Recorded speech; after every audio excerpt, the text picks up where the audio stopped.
Hi friends, it's Anna. Today I'm going to show you how to use fresh indigo leaves 3 different ways. So let's go make some magic.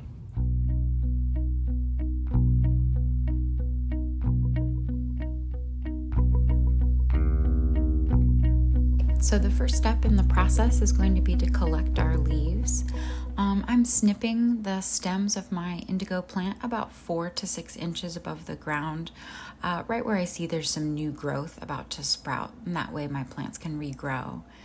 And now I'm going to go ahead and strip the leaves from the stems.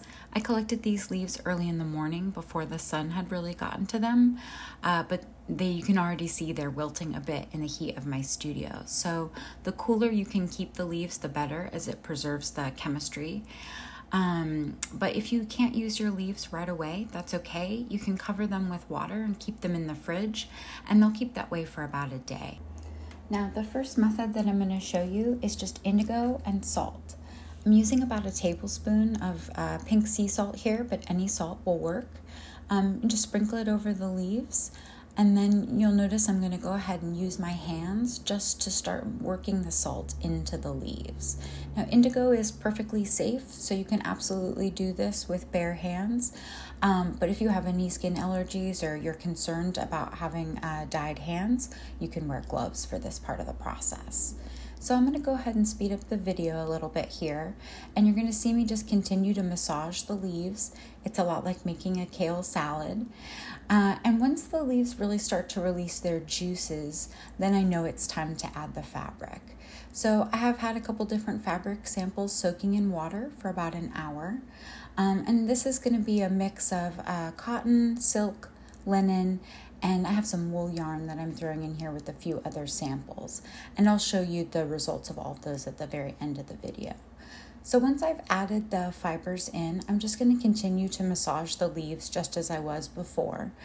And it's really important at this part of the process just to keep moving your fibers around and making sure that you're getting nice even coverage. The more that you can sort of squeeze and get the liquid and then agitate your fibers, the more coverage of dye you're going to get. This is a really simple method, and I love it because it's the most simple, but it is really important to make sure that you're moving your fibers around while you're doing it, and that way you won't get a really mottled effect in the end. You'll see me taking pieces out and kind of stretching them out and then reintegrating them back in to make sure that I'm getting a nice even coverage. So I'm just continuing this process, just agitating and moving my fabric around into the liquid until I really start to see that color change. And we're looking for sort of these dark turquoises and teals. And there isn't a specific time to take these out, just really when the color starts to look good to you. It's going to oxidize into a deeper blue. It won't be quite this blue-green as it's exposed to oxygen. So you can also take your fabric out, dip it in water, see if you like the color, and then you can always integrate it back into the leaf mixture if you need more. But again, we're trying to work pretty quickly here because of the chemistry of the leaves. Inside the leaves is something called beta glucose, which helps make the pigment, which is called indoxyl at this point, into this sort of blue-green color. But once the beta glucose is gone, that's when indoxyl turns into ingotin, and it then needs to be in a reduction environment like an indigo vat in order to be accessed. So right now we're using the indoxyl pigment while the beta glucose is still present, and that's what's giving us these beautiful blue-greens. So once I really like the color, I'm going to go ahead and rinse these pieces out, and then I'm going to show you the next method. So this second method is using the blender. It's also pretty simple. I'm going to use the same amount of leaves, so 230 grams of leaves, and they aren't all going to fit in the blender at the same time, so you'll see I do this sort of in 2 different sessions. And you can tear up the leaves or stuff them in the blender as you see best. You'll see me doing my method here. And now I'm adding really cold water. You can use ice water, but I found that really cold water works just as well and is a little easier to blend than ice. And then you'll just go ahead and blend everything up until it's a pretty nice, smooth consistency. Once I've got my indigo pretty blended, I'm going to go ahead and add a second batch of leaves once I have a little bit more room, and continue the process, adding a little bit more cold water and blending until I have a nice smooth mixture.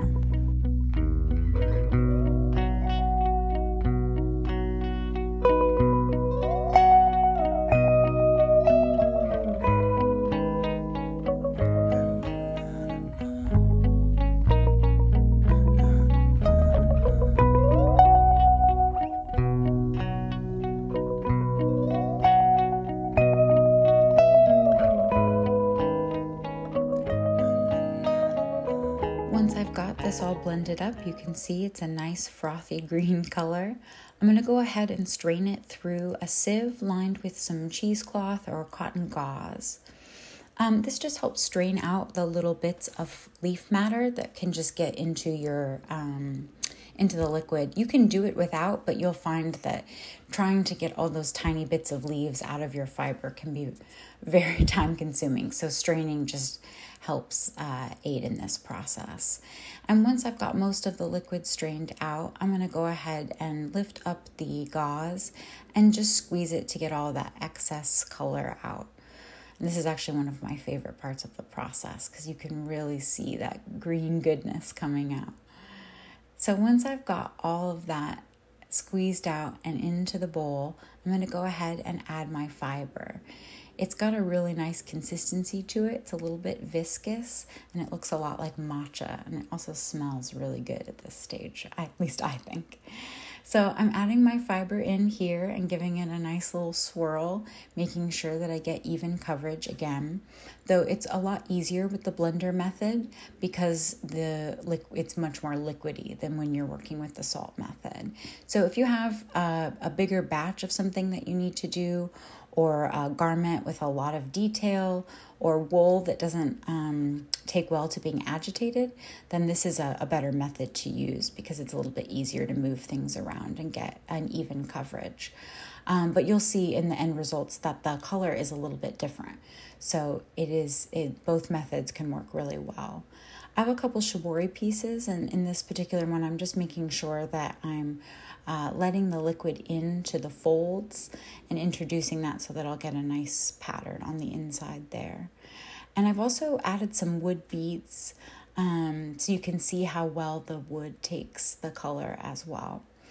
And again, I'm just moving everything around, ensuring that I get even coverage.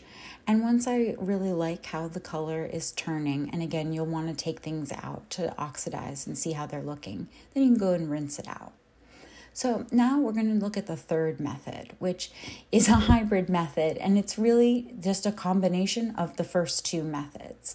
So we're going to do the blender method, but this time we're just adding a tablespoon of salt as well to the cold water and the leaves before we blend it. And you'll see in the final results, this just helps deepen the color just a little bit, and it's an option if you want to add it. So the process is exactly the same as before. I'm going to go ahead and blend up the leaves, the water, and this time with the salt. And once I've blended that up and I like the consistency, I'm going to go ahead and strain it. Just as I did before, I'm going to go ahead and pour the mixture through a sieve lined with cheesecloth or gauze, and making sure that I'm straining out that plant matter. And then I'm going to go ahead and squeeze out the excess once I've strained it through. It can be really thick when you're straining it because the plant matter is so small. So using a spoon can really help kind of get some of that liquid through, and then squeezing once you get to a stage where there's not so much liquid. Now I'm adding my fiber into this third bath. I have a set of samples, and then I'm also have an old silk shirt that I wanted to give a little extra life to. It had previously been dyed with fresh leaf indigo, but I wanted to give it a second layer. You can really build up color this way by dyeing garments multiple times with the fresh leaf indigo to get deeper colors. So again, I'm just moving everything around, and at this point, making sure that everything's getting nice, even coverage. And once I'm pretty happy with the color, I'm going to go ahead and rinse everything out, and then I'll show you the finished samples. So here are the samples all on the line drying. You can see my shibori pieces. The two on the left were the last two batches. And here you can see the salt leaf rub. Here are the finished pieces with the salt rub method. And here's a close-up of some of the salt rub method pieces. And here is our second method. This is the indigo and the blender method. And you can see that's the shibori piece that I was doing earlier. And then we have our third method, which was the blender and the salt. And you can see how those pieces turned out. And if you want more information, you can visit my website where this is all written down. And I hope you enjoyed watching this video. Thanks so much for joining me.